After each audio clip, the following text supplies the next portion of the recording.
Hey there, and welcome back to another episode of Drawing with Jack. Here with Logan Gifford, Skip Marazzi, Lisa Green, and Jack Haynes. Welcome to the show. Special guest tonight, of course, is Lisa Green, and we are excited to have her on. How you doing? There you are. Nice to hear from you again, Miss Lisa. It's nice to virtually see y'all. Yeah, this is the first time. I was just catching Jack up to speed and letting him know that you did the voice for Cleo, or sorry, Chloe. Jesus. Uh, I named the character, can't Miss remember what she's called. And I think Logan was about to say Miss the, Cleo. yeah, Miss Cleo, you did a knockout job because we both agreed that that was like a really, we give you very little with that character and you did so much with it. So, Yeah, no, it congrats. was great. I was actually just complimenting you to Jack as well just before we started. Just how well I felt like you encapsulated it because there was a couple people I think who were there with us who were like, "Wow, is she doing that with a cell phone?" And it's like me personally, like, and I guess like just just like being an outside idea, that was exactly what I imagined Chloe being is like, like she could be a person, but right now she isn't Uh-huh. type of thing. And I feel like you embodied that perfectly. Gotcha, Thank you, I gotcha. appreciate that. I mean, you just had to say dad from Star Trek, and I'm just like, okay. I was crossing my fingers. I That was was like, great. please be a nerd, please be a nerd, please be a nerd. So I was Oh, don't worry. thank God. I was like speaking your language because to me, Star Trek, his journey on Star Trek, like as a character, is the most meaningful like journey that I've seen in television in my entire life. Now that might be because I was like a budding child at that point, and so learning about like what people were like, was the thing. But like Data, like crossing that and like trying to like figure out what it means to be human, to me is like it's profound. So that's kind of the angle that I wanted to go with Chloe. Yeah, that's like just a whole archetype of just like, what does it mean to be human? Like that's it's such a beautiful story that can just go so many different, beautiful, wonderful places. And so, yeah, no, I'm really excited for where Chloe's gonna go. Yeah, I wish Aaron Cosby was here Howdy. to remind us of the other reference. There's another show that he says there's another character that's kind of like this. What reference are you thinking of where there's a human who's like, or like an automaton who's exploring how to be human? I mean, like, I have like a couple. Like I have so many. I mean, I don't know. Like I love a lot of narratives. Like this is me showing my own nerdiness, I I love guess. it. But like I'm a Do really it. big fan of the video game Fallout 4, and in that one you have these synthetic humans. They call them synths. They're robots, but like the Oh more yeah. yeah, they're androids. I should say androids, and because like the most recent generation, they look and seem human like entirely, and so you have people that don't even know that they're synths, and that's the whole thing. And Right, so like I right. mean, like I don't think that Fallout did the absolute best with it. I'll say like the writing for Fallout 4, along with some other things, was kind of like they could have done that better. But like Facts. I love like where fan fiction goes with it. And just like even just the implication of just like, oh wow, like this is such a cool thing. um Also, on top of that, I also play Vampire the Masquerade like all the time, which is a tabletop game where you're playing a vampire, and that's kind of the whole point of the entire game. It's just like, well, what does it mean to be human, and like to be grasping with this whole like, I'm a monster, I'm losing my humanity. Well, what is humanity? Interesting. Okay, I people have referenced that as a game. Actually, I have a very nerdy coworker who loves that game, played the video game and the tabletop version of the game. Yep. So that's awesome. I didn't think about that aspect of the game. Um, Also, so I guess Battlestar Galactica, the remake, especially with the Cylons, had that question in it, and I didn't really even think about that until you started mentioning, like, sort of that reversal, right?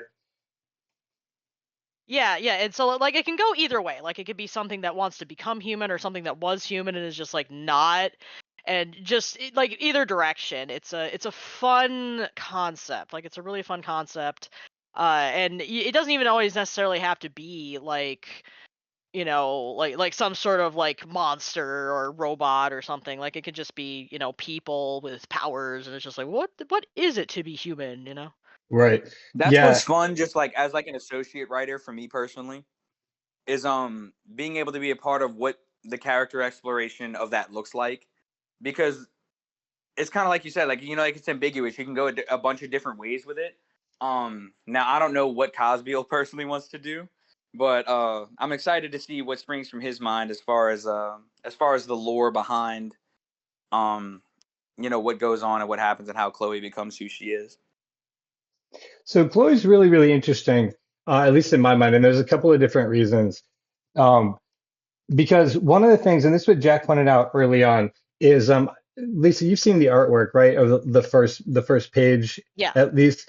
So what we see is when Richard is yelling at like the love drive, right? Like it's definitely pretty much like a set of vulva. You know what I'm saying? Like it's just like so it's like that's Chloe. She's female anatomy, but then at the same time, she's the whole shape of the pecker. So she's both male and female anatomy, like in the show, I love that. right? And so like that was one of the aspects I was like, oh, she's like way more interesting. It was a surprise to us because like when we realized it was like she was so integrated, and then Jack asked that question, right? So yeah, and then because she's not only just wrestling, what does it mean to be human, or what does it mean to be like a being, but like what is she without a body? Like now is Yeah. she's like kind of both of those aspects. So that was a surprise to us, but like you said, you love that. That's good. Yeah, like the Um, who, what am I subject matter behind the character of like who Chloe is super fun to explore. yeah, and actually, so her name is Chloe because the chicken's, genitalia is the cloaca. Um, Cloaca, yeah. Right, which right, yeah, you love it, right? And it's like they both male and female have the same anatomy, right? This lip structure that they just like rub against each other. And so, but I mean, there's obviously an extra, there's a way to inseminate on a rooster, but like they're pretty much the same. And so like that's where like the idea of Chloe came from, is Aaron, when he approached the project, he knew that there's this like sentience that was there, but didn't like really conceive her as a character. So she came along like as we were developing the show. So here we are, drawing with Jack without Jack. I hope he's okay. So what we'll fill this time. Um, Let me just jump in it because this just came up. So playing the character, what do you mean it doesn't mean to be a human? Like what's the pinnacle of humanity in your opinion? Oh gosh, like that's Sorry to put such you on the a spot, but hard question. yeah. We're starting off really deep. I love that. Yeah, for real. Like no softballs here, huh? Skip the No, right. game. I'm just Just going like, all right, straight to cool. Because the and real shit. understand where it's coming from is that like I respect that you're a very intelligent person and have the ability to be articulate, and so that's why I'm like, yeah, I would definitely like to hear your thoughts on that. And if you're like, let's play it out, then that's fine. We have some time until Jack comes back on as well. So I mean, it's really like it's kind of like cliche. It's really cliche about this, okay. but like I really think that the real embodiment of what it means to be human on one hand, like it's kind of like twofold for me. So like, you're kind of caught in this like cycle of both like joy and pain and Hmm. life and death, and you have to have like these contrasting things all playing together in order to appreciate both sides. But beyond that, it's also just, it's all about connection. Again, this is stupid hippie bullshit, I know. But Well, like, no, I mean, so that's there's a reason that that's the cliches embodiment. are cliches. It's because they fit a lot of circumstances, right? Um, and yeah, right. You're like, I've heard that in that Disney movie, right? I've heard that from people beating drums. I've heard that from people who are tripping on mushrooms. Like you're like, Yep. yeah, yeah, yeah. We are all one, man. Um, but okay, facts are facts, right? Like life is gonna go up and down, and the only thing that makes it valuable is the people you spend time with, right? Like I think that's Yeah. essentially what you just said. Yeah. Cool. Yeah, that is. And that's essentially what like I believe Chloe's philosophy is. So cool. That would explain why you're like, yeah, I can explore that character. I understand where she's coming from. Yeah. So, have you talked to Aaron about the lore of Chloe at all? Do you know the rest of her story? Not really, no. I mean, I don't see Aaron super often because we technically live in different states. So it's Right. like, like we see each other once in a blue moon if we just so happen to be in the same place. So no, I have not actually had the chance to really like talk to him about it unless he was just gonna be like, "Hey, I'm gonna info dump a bunch of lore at you." Then Right. then yeah, obviously. But no, I haven't like asked or anything. So no, so I don't really know that much. So I just say like, "Hey, I'm excited," because I'm like, I don't want to necessarily push and say like, "Hey, reveal all this stuff to me," even if like I'm playing the character. Right. Like it also might be one of those things. I don't know. This is also just me from my tabletop experience of just like don't ask a bunch of questions because maybe they haven't thought about it yet. Maybe they got to figure that out. Ah, geez. Well, that's one of the things I think Logan was saying, like, is the beauty of like being a part of this project as an actor, is that he's like, what if we do the characters in these ways, or like the thoughts, around them, like allows us to explore them in a way that's like also fun for the actor playing them. So yeah, I wasn't, if you're like, yeah, I'm here to do the voices and the voices are fun, but like, I don't care about the story, I wouldn't tell you, but it sounds like you are. Um, so I'll really quickly, she got killed during the Fox Wars. I think I mentioned that last night. Ooh. Yeah. I was getting like some Mr. Freeze, like Nora Freeze vibes there. Just like, oh, okay, so this is what it would be like if Nora Freeze was not in a coma. Okie dokie. Okay. Wait. Explain the reference because it sounds like a good one, but I don't know it. Oh, so Batman. It's in the Batman universe. Like, I mean, this is not like there's been other characters that do kind of shit like this, where it's like Mr. Freeze. He's the I don't even remember the full story of him at this point. It's been too freaking long. That's it. But like that's his whole motivation as a villain is like my wife is dead. I must find a cure for her. I'm in love with my wife. But she's gonna be in suspended animation, and if anybody tries to touch her, I will go berserk. Oh, Nora Freeze. Okay, gotcha. I didn't realize that was what his backstory was. Like, obviously, I knew about the Schwarzenegger interpretation, but I don't think I'd actually seen the entire movie. And I know The Schwarzenegger. It's the worst though. yeah, I was gonna Schwarzenegger is say, the yeah, it was worst. also I knew it was the worst reference, which is why I was like, nah, no, it's all right. I'm not. We don't talk about that film. We don't talk about it. Right? Yeah, exactly. In the fandom. But okay, that totally makes sense. Yeah, and so it's actually not saved by Peter, who's the captain, but saved by Richard, his brother. He's the one who like seals her in the gem and then like is able to like keep her alive. And then they start building the ship together. But the bigger thing that she does is that the Pecker, their ship, is initially built to go destroy the foxes. But as they're on their way over there, Chloe talks Peter out of actually stops him from killing all the foxes and offer them a treaty of peace instead. So she's Oh, like, yeah, she's like the cornerstone of like why they're on their mission of peace across the universe and like why they're patrolling around is because they have this really like mighty weapon that she's in charge of basically, but like she's the one who like keeps them from actually just like doing stupid things with it. that makes sense. Yeah. I would figure that would be what you would need a sentient ship for. Yeah, exactly. So yeah, when Peter, geez, when Aaron told me that, I was like, oh, cool. Yeah, that's kind of it makes sense because two cocks with a weapon are gonna go kill all the foxes. But like, with the voice of reason, who's like not really dead or alive, but like just wants the people that she cares about not to get killed or like, become, terrible people.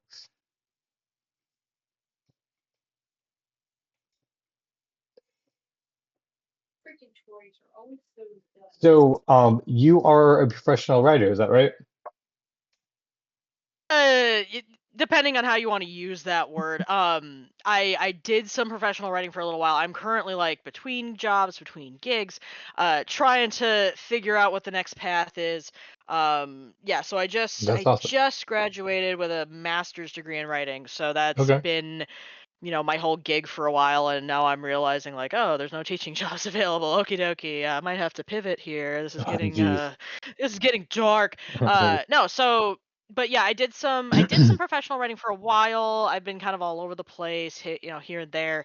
Um, yeah, and so this is kind of like it's kind of my wheelhouse. More on one side than the other. I'm a little less of a creative writer, but I have a lot of colleagues that do that, and they're so wonderful, and I'm just like, I know I can't do that. There's no way I could. In creative writing, you mean by like it's like blog posts, or do you mean like SEO,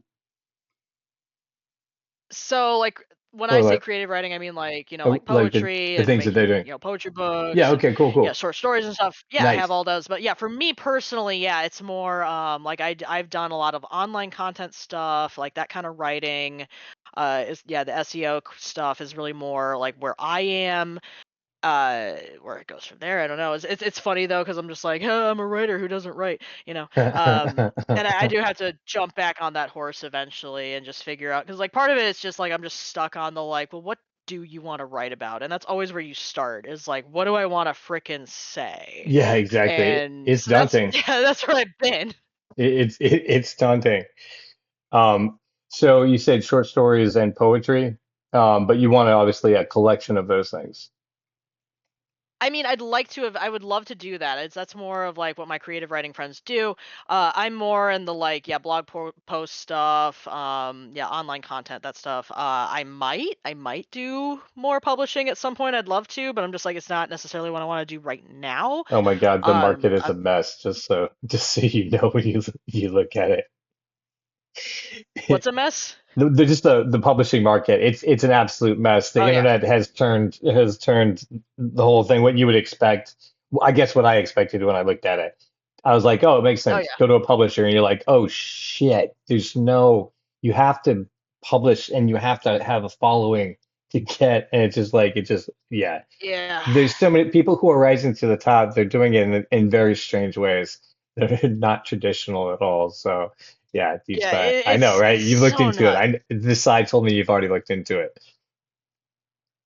Yeah, it's a weird time. It's a weird like whole atmosphere right now, like because I talk to people about like they want to get published, and I have friends that have been published but not necessarily in anything like super duper like substantial like the big publishing houses. Most people that I know, they have to end up doing like self-publishing or going with like a really really small like indie market, and that's just kind of where things are right now. Great. Well, and then yeah, exactly. Virality is the thing that matters in every market, it turns out. So if you can if you can get on Dr. Phil and capture the audience's imagination for 15 seconds, you could be published today, Lisa Green. So I Oh don't yeah, know, oh yeah, yeah. or whatever it is. So Cash me but outside. How about that? yeah, there you go. Thank you. I'm sorry. No, yeah, no, absolutely. My favorite meme and continuing personage of famous person, um, because she hasn't given up. She just keeps doing more, and I just have to Just admire got off that. on Dr. Phil for 15 seconds, just like Yeah, you yeah, said. exactly. Like channel that to fame and be like, dang, I mean, work it if you've got it, right? Yeah, yeah, yeah. So, Another one I think about is the Haktua girl. right, Who just like pumped off in and dumped a 15 or bunch of 20 coin. seconds. Great idea. Grift as many people as possible, as fast as possible, and then scoot. You got So crazy that you, that's you like got to respect immediately wholesome what grift. she did. Isn't that wild though? It's like she immediately was like, yeah, I'm just gonna go and make just like a cool like unregulated like 100 grand and then just shoot. And then Yep. scoot. I mean, I'm not saying you should do it. It's definitely not a good person thing to do. But also, you have to admire just the ballsiness of taking that action. You're like, yeah, all right, famous enough to get everyone's attention and take their money. Um, I think you get to do it By the way, guys, we're one time. launching a Cox coin next Thursday. Yeah, well, it's actually a good time. We could segue to an ad break right now. Just the Cox coin or any other grift that you would like us to promote for you. We will do that because here at the Cox and Space podcast, we are for sale and like to sell stuff that gives us money.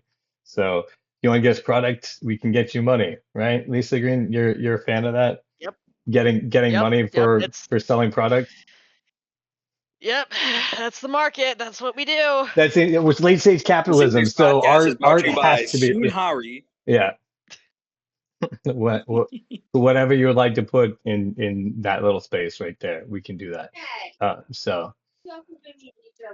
it sounded like you have a parrot in the background, but that's not true. My guy Hi. Jack, what's up, buddy? Sorry, How are you? dude. Here he comes. My computer is being dumb. It wasn't recognizing my Wacom tablet. I thought you were That's why I messing had to hard with it. reset. And then when I got back and it recognized my Wacom tablet, it then was not recognizing my headphones. So there was like a gremlin in my computer. I don't know what's going on, but now finally Dang. everything is being recognized, so Nice. I can Is he come out now? back. Yeah, we can only hope. There's been some strange things afoot in the middle of this month. I mean, I don't know what's going on, but it is annoying. I wish my computer would work. It is working though. Good. So Good. Jack, I think Well, you might have cursed my phone too because I can't close out of your stream. you see us saying just weird things. Hang on, guys. I'll be right back. Now that Jack's refreshed, I need to make sure I see what everyone else sees. So I'll be right back. I'm just I gonna also title want this to make it the known the I curse. curse nothing. I This is curse to nothing. I take no responsibility for that. this episode itself is cursed. So just so you know, if you listen this far into the episode, your digital stuff is gonna be cursed. So listeners beware. There'll be a big sign, a warning to let you know this episode is So cursed. this episode is good. So how are we feeling about all the panels right now? Do we want to see more detail on the carpet like in panel 1? Can you show your screen? Yeah, blast that back, baby. Oh, am I not showing my screen? Oh my god. You are So, all not. right. See, Bam. I just jumped right back in because I was so Glad to have ready you to on. jump back in. There's if you're down, Okay. there's a couple of things that I kind of like the detail in panel 1 that has the shadow and the effect that's going on there.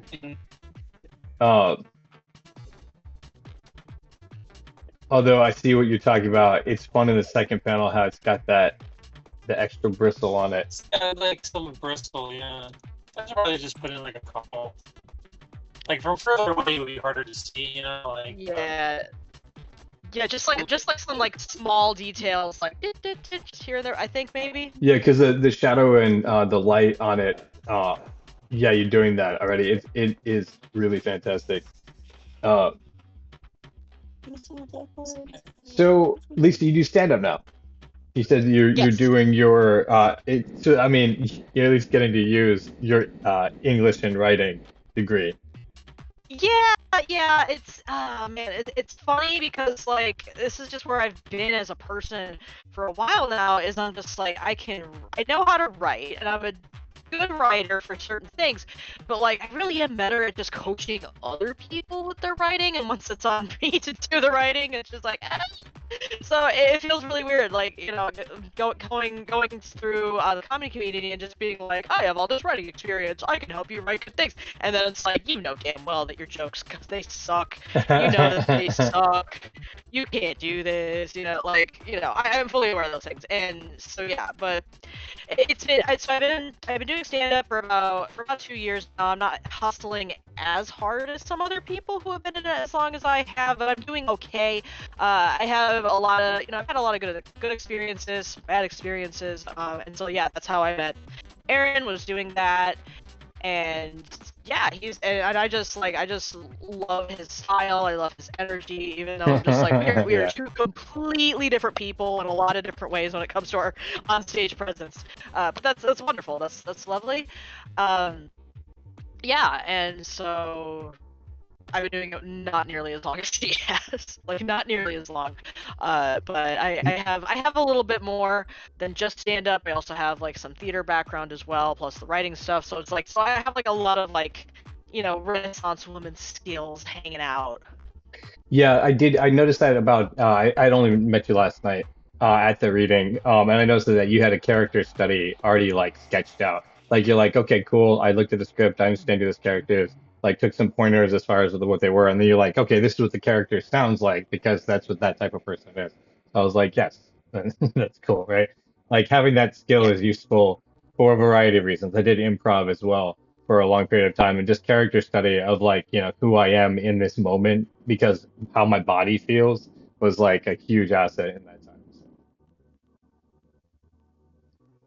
Uh, Yeah, and that is the other part of it. And that's part of what's kind of fun about doing voiceover acting, which is kind of like an area that I've kind of always wanted to do, but never really have done, is that like, part of what made me not be in acting as much is because, well, I don't really look like how a lot of people envision these characters to Aaron look. And then Casdio, that, welcome to yeah, Drama Jack.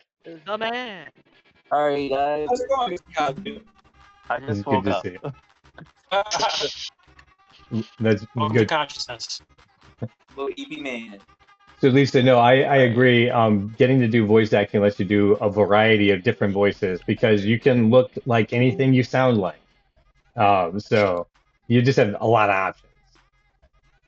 Yeah, and it makes like it's a lot of logical sense for me, honestly, because like I am such a big like adult animation buff. I love all these shows. I've been a big Adult Swim fan since I was little baby 14-year-old on the Adult Swim message boards, Yeah, interacting with people on the internet in ways I probably shouldn't have been. right. So Well, like a big fan, big fan. It's such a huge part of my life. yeah, that's I mean, I think that's true for all of us. We took a stand on one of these episodes, I think maybe it was last week, just about the value of cartoons as an art, because there's been a lot of stories that have been told to kids and adults, through the art of cartoons, for all of our lives, right? Right. And like it's also that like animation and like to another extent comics, they're not really seen as like professional artistic mediums. They're not really seen as things that are like like adequate vehicles for the kinds of like adult stories, like mature, sophisticated, ooh, oh, snooty or something. I'm not really sure, but like that high society type art. And but at the same time, it's just like once you actually dig into it and you look at what these things can do, it's so there. Like it's absolutely there. There's such a possibility to tell stories that you can't, necessarily always tell doing movies or traditional like TV stuff. Yeah, See, and I would agree to say that. I'm sorry, Skip. keep going, buddy. You're good. I would just agree to say that like writing jokes is hard, much less like writing jokes that have that like are coherent, that can carry a set and carry a message or an idea for 10, 20, 30, however long minutes. Yeah, it's So been a I struggle for definitely me. respect comic art for sure. I'm sorry. Yeah, that kind of stuff. It is such a struggle. Like it is such a struggle, and yeah, all these things, and yeah, Aaron, you're very quiet. Yeah, I'm just listening because you're telling a good story. That's like, yeah, and I agree. The hold on. All right. We were talking a little bit about the comedy scene and all that before you jumped on. So, All right. Lisa, you were talking about you've had some of your the best experiences and the worst experiences. What would you say is one of the worst experiences you've had uh, doing stand up? Oh man, like okay, so like honestly, the worst experiences have been producing shows. Oh, Like trying to geez. produce Okay. shows has been the worst. Like doing stand up, I don't know Yikes. so much. Like doing has been, it's been all right. Like honestly, the worst experiences have just been, once in a while you go to an open mic and then there's just, shitty people there. Like there's just certain types. But like thankfully, like I'll just say like the Detroit comedy scene is really, really good about kind of like sussing those people out. Like, it's not perfect, but there's like a certain group of people that are, you know, pretty substantial, and like they'll keep the like the pervy people, the predator people, the, you know, nefarious near wells at bay, we'll say. Like, they have to entertain them that's to a awesome. degree, but they can keep them at bay. So that's been really awesome, like just connecting with comedians in that way. Like, honestly, I think I would have quit if it wasn't for comedians being so like awesome. I would have quit a long time ago. But honestly, like, the worst experiences just have been, you know, sometimes dealing with other comedians. It's just like, no. Ugh. And I don't have to get into it because No, I think Aaron know a little bit too much about who I'm talking about. fair. Talking about. Like, Yeah. We're not really here to. but I also know like people like Chester are the occasional terrible person, but also some of the most supportive people I know Yes. have been comics. That's fair. Yeah. Sometimes That's they're the They'll, same like, people. wrap around fair. And sometimes like, they're the same yeah, people. Yeah, I mean, fair. That's the worst. You're like, why are you so good at doing what you're doing? And then also, I hate you. Yep. Yeah, oh man, it's been wild. It's been a wild time. I mean, I'm fortunate in the sense of just like I don't know what to think about my own appearance, but like apparently I don't get all the creeps that other like female comedians get. So like that's nice question Nice, mark. right? You're like, okay. I'm scary. I'm scary, I guess. I scare away a lot of them. It might be the cat eyeliner, although, yeah, fierceness is just, people are daunted by that. If you meet a woman who is wearing the like very like you know cat eyeliner, like that very pointy, like very precise, you know that they're like meticulous. So if a body disappeared, it's not going to be found somewhere. So you just don't mess with them. Yeah, I think that's my energy. I think it is. I mean, I don't know. It's such a weird thing to be So like good for people you. will approach me all the time and just be like, "Oh, you were so like when I first met you, I thought you were like so intimidating," and then I have to be like overly like nice and overly like just really show my personality and just show like I'm an extremely loving human being. If anything will make you uncomfortable with the nice things I have to say about you, I've had multiple people that have told me like, Lisa, you hype me up too much in your intros. You need to stop. Cannot live up to that. What a great compliment. I Like, love being hyped. Who's saying that they don't want to be hyped? right. Uh, All the hype Certain people that are just not comfortable with that kind of energy. Oh, like, yeah. actually, yeah. That's the one thing that Aaron and I have in common. Compliments, and I love them. So, I mean, you get up there and you're just like a firecracker rolling around and bouncing all over the stage, and that's just you, you know. You gotta love Aaron Sound Cowgill. dangerous. You Yeah. sound dangerous, Aaron. It was. We used to improvise together. The boy was dangerous. So you had to like just go with it. And Fun, now the dangerous boy. fun times. So Lisa, how many shows are you producing, dangerous.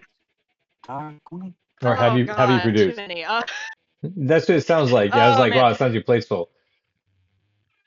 So right now I'm producing a weekly open mic, and that's kind of my main thing. And Fun. then I also have another open mic in the same area that I co-produce. So there's other people that are on top of that with me. Same venue. We also have a show that we do sometimes. It's a little less frequently than monthly, but it's been going well. So we're probably gonna keep doing that. Fun. I've had some little shows here and there that I've done, is just in the area that have just in general gone badly, you know.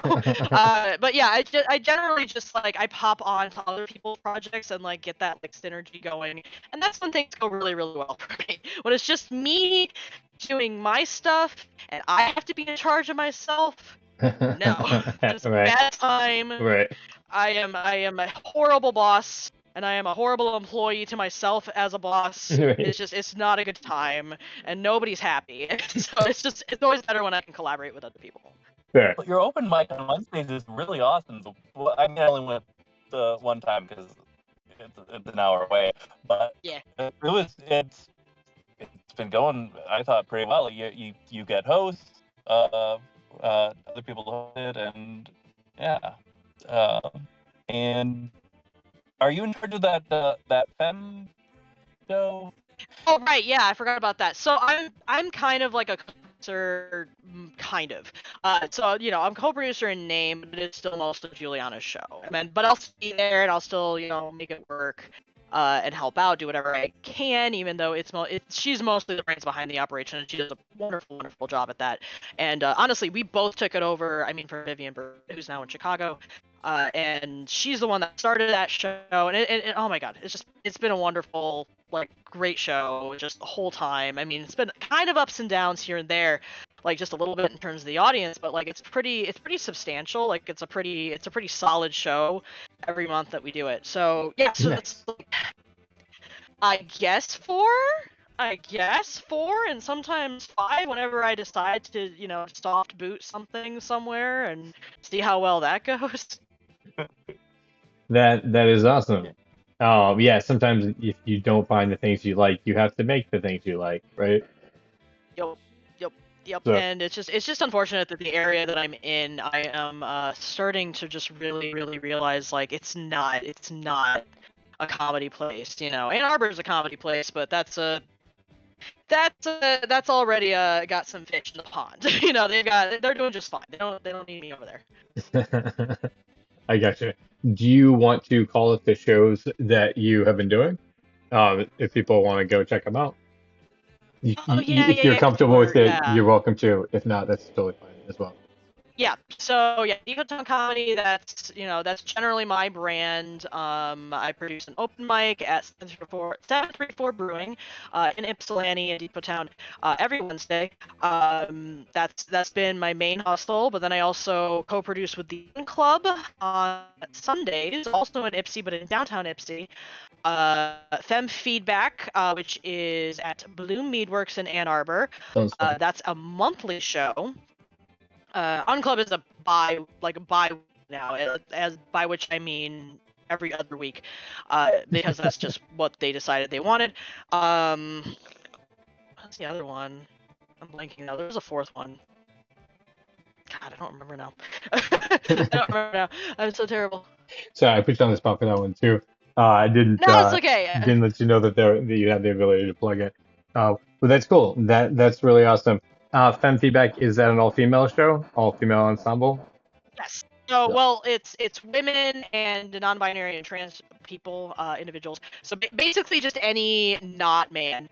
Okay. So Okay. it's mostly women. It's mostly primarily women, and the way that works is we invite in someone else who's experienced, who fits that criteria, and then that person provides feedback to the lineup, and generally works pretty well. I've actually had to be the feedback giver now twice, Okay. because the first time was on purpose. The second time was just our person called off, which happens. And most recent show was Emily Garrow, who I did not actually know her. I think I was on the lineup with her at Jake's Saloon the one time I went there, which is in Toledo. And I left early, so I didn't even really get the chance to talk to her if she was there. But she told me like, yeah, it was at Jake's. I'm like, really? Was it?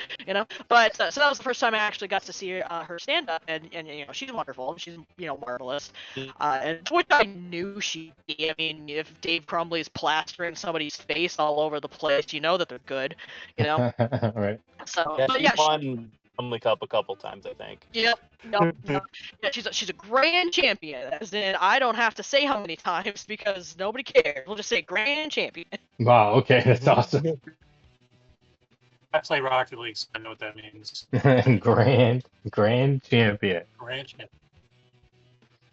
But she So, was wonderful. She was great. and you said the Femme Feedback met bi-monthly?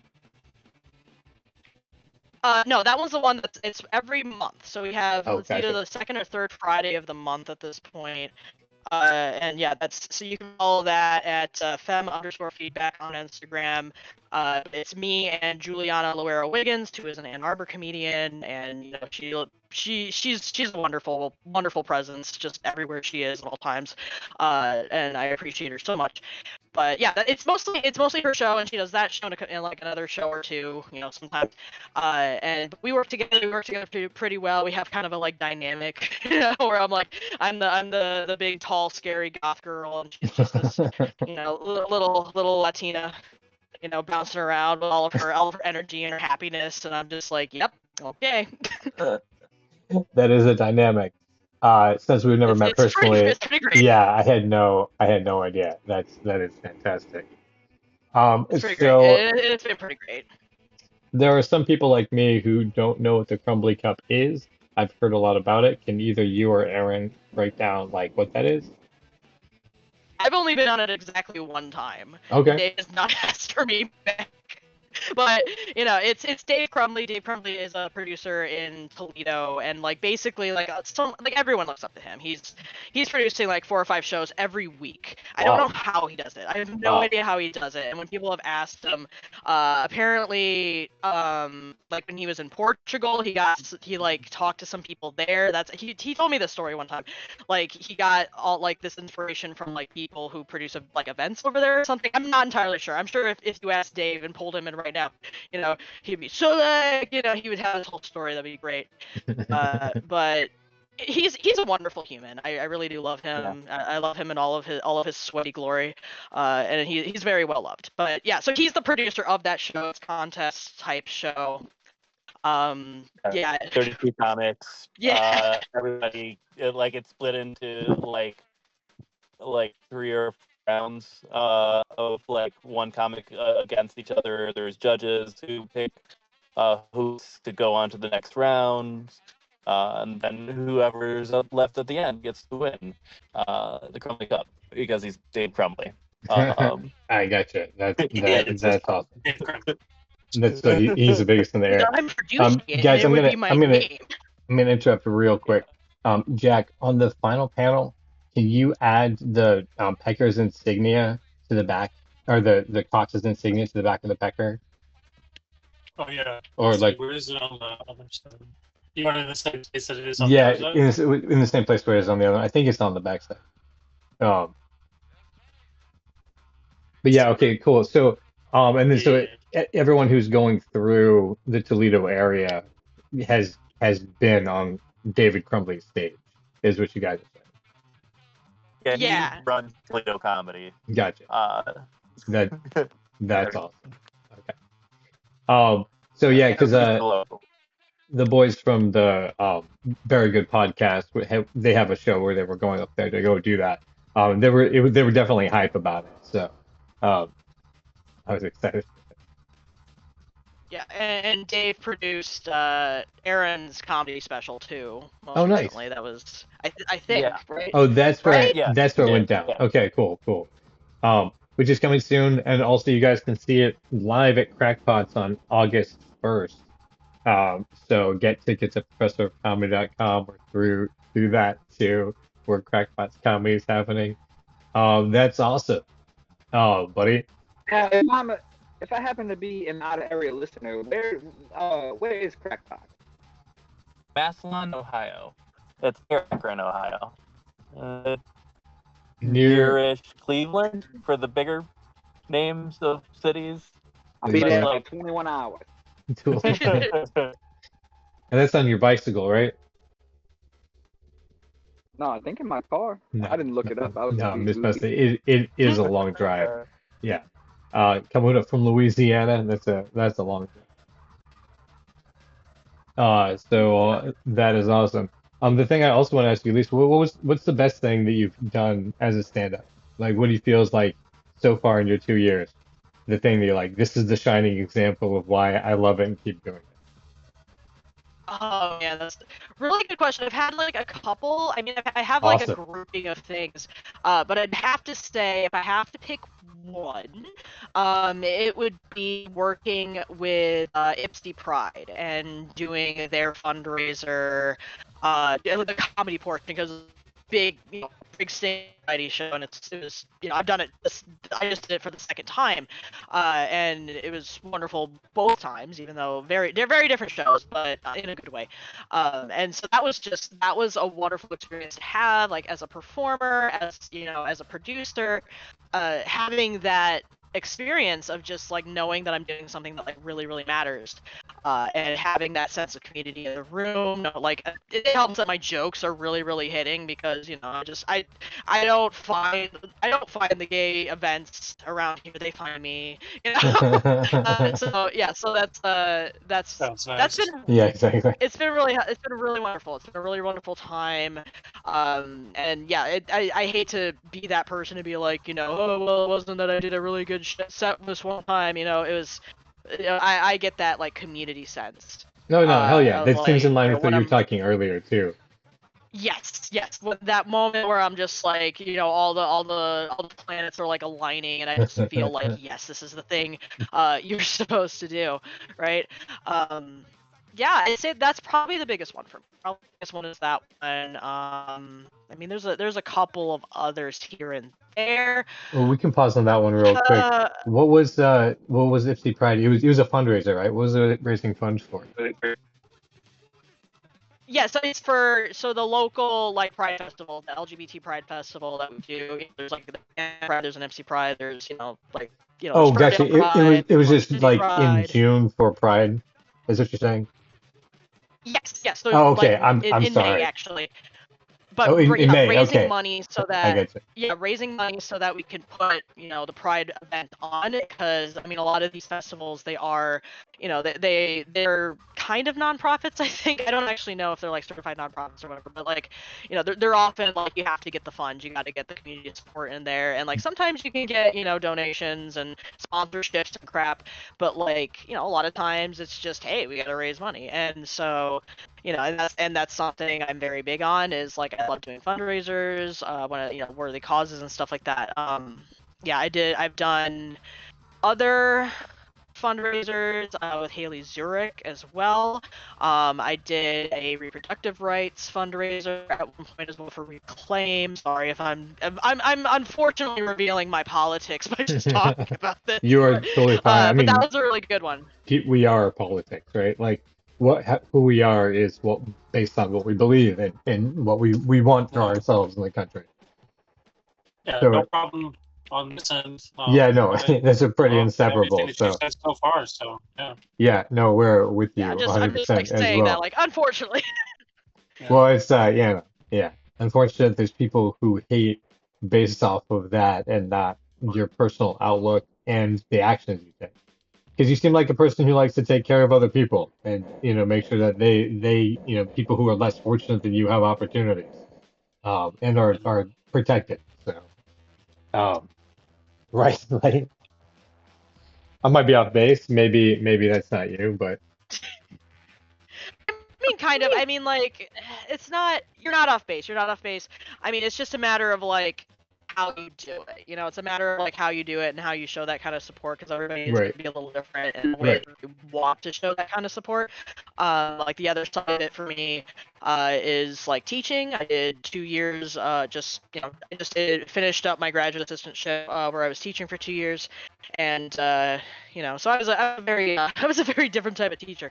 Not everybody's quite like me, but yeah, having that connection to students, to it was freshman composition, so it was college, and having that, like, I second guess myself all the time, but like I know it's like these are the skills I was given, these are the skills I have, and these are the things that I need to do to help people. As I can't just hoard all my skills for myself, I have to help others as well, Right. and that's like the main way that I do it.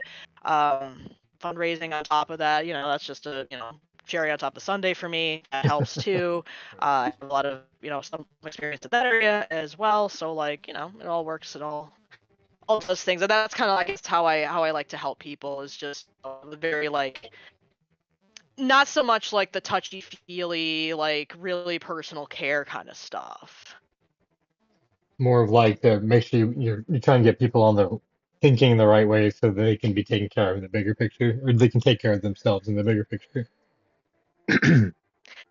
Yeah, I guess so. Yeah, like having like like helping them along on like their journey, if there is such a thing, is kind of like where I go with that, and that's I don't know. I worried that in my classes when I taught that I got a little bit too, I got a little bit too vision questy about certain things or something.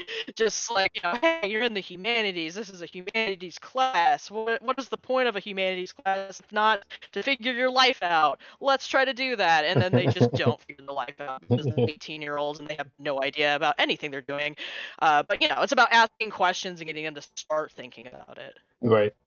That's really what education is about, right? Like how to think about and how to ask questions so you can explore topics, the ones that you get interested in.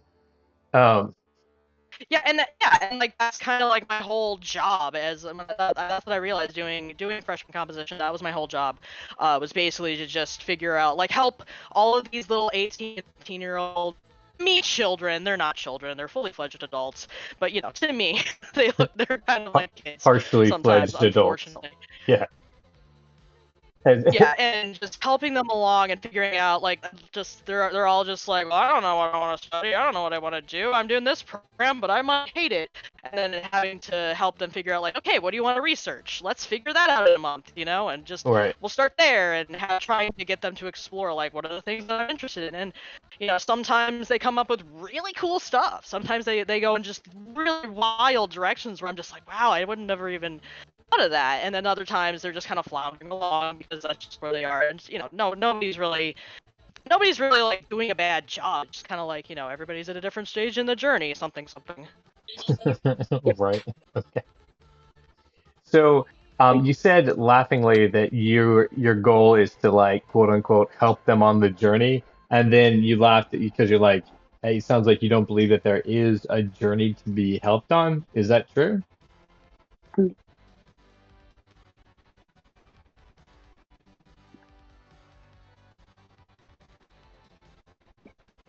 Oh, I'm sorry. Maybe I lost you Yeah. Well, for a second. there. Okay. Sorry about that. So, you said that you were trying to just help them on the journey, quote unquote, but then you laughed as if you don't believe that there is a journey to help them on. Is that true? It's not that I don't believe that there's a journey. I don't know. Just like I don't know. Sometimes I like make fun of myself in a sense. I poke fun at myself of just like God, you know how you sound. Like I don't mean to like detract from the trueness of that statement. Like I think it is. I mean, I think everybody's on a journey, so to speak. But what that looks like, where it's going to take them, it's not always going to look the way that we think it's going to look. Like for some at least in the collegiate environment for some students, like it's gonna look like, hey, you're not ready for this. You're gonna suck at this for a little while. You're gonna drop out. You're gonna just kind of waver through life, and then you're gonna come back, and then you're gonna figure it out, and then you'll be doing fine. But right now, it's not your time. All right. Sometimes that's what the journey looks like, and it's so it's not like this wonderful, beautiful concept all the time. Sometimes it just really does suck. 100%. I mean, guys, That's how you find what you're good at. yeah, yeah. I think you can all agree with that too. Slogging through a process sucks. Yeah, whether it's, a project you love, it's a relationship, raising kids, it's, building your dream house. Like, it just slogging through that process. At some point, you're gonna be like, dang it, this, why am I still doing this? What? I mean, right? Yeah, and I mean, even in comedy, it's the same thing in comedy, and I'm Yep. sure in like plenty of other creative mediums, like everybody's comedy journey doesn't quite look the same. Even if some people try to sell you on like this, oh, well, you have to start by grinding and going to a lot of open mics, doing a lot of writing, like, and that's what a lot of people tell you. But like, and then when people aren't doing the quote unquote journey, when people are like, a couple months in and they're already getting booked on shows, those same people are just gonna be like, what? You're not doing the journey. But Right. like You're they're not paying your they're doing it dues. wrong. It's just like exactly you're not paying your dues. It's just like, well, they seem to be doing just fine. I think Right. I think they're all right. Yeah. And like and for me right now, I mean, I feel the syndrome looking at other people who are like me or like too they're doing. And I said, well, is that where I am? Then I have to go back to this, like, well, that's not a journey. That's not where you are right now. It's just, Right. it's just gonna look different. Everybody's different. Yeah, I found out in a podcast where we were finding out how awful Bill Cosby is, that he started and then in 2 months he got picked up and was on primetime television. 2 months. Um, and from there it just kept going up and up. And like, say what you will about Bill Cosby because allegedly he's a huge piece of shit. But also like it's just I was like, as far as from the stand-up point of view, I had to be like damn.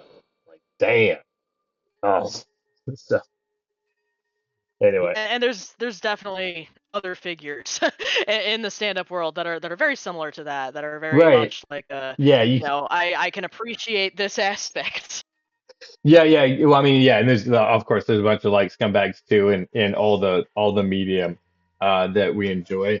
But yeah, like there's no fixed way as to how people get to the top. It's generally talented people in a time and a place who are working at it, right? That's just how, how you have to be doing it to be noticed, and then it has to be the appropriate time for whatever for it to occur. So Yep, right place, right time. It's a right. big truism that I have seen a lot. So Yeah, Vincent Van Gogh, very, very talented, unforgettable. Yeah, no, he never sold but a few paintings, right? He was in absolute poverty, so I hold on to that, being like, oh Jesus, sometimes it's just the facts.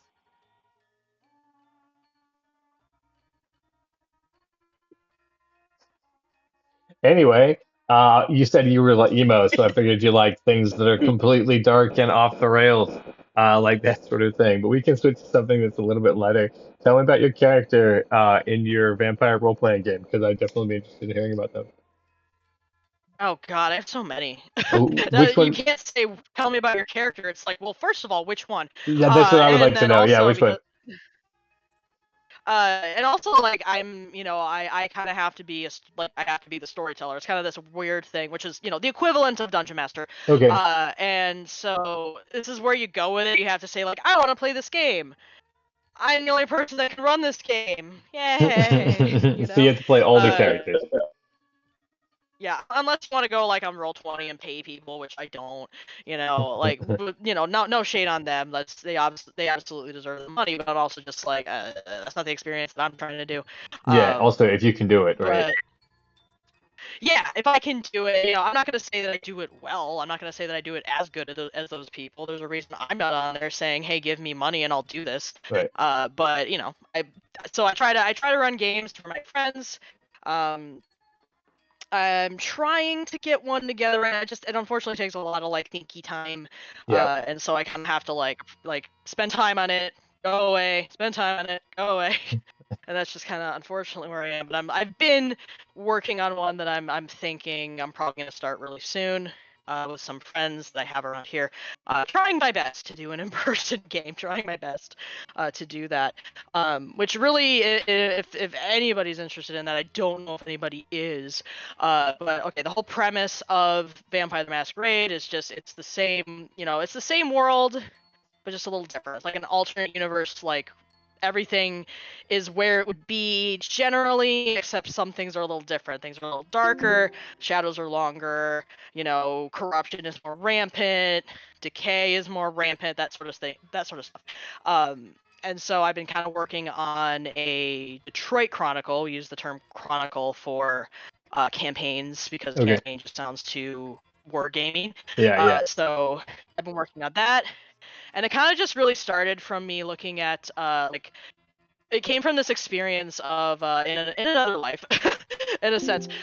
For a time I was working on an associate's in criminal justice, which I did get, and part of that Bravo. getting that degree.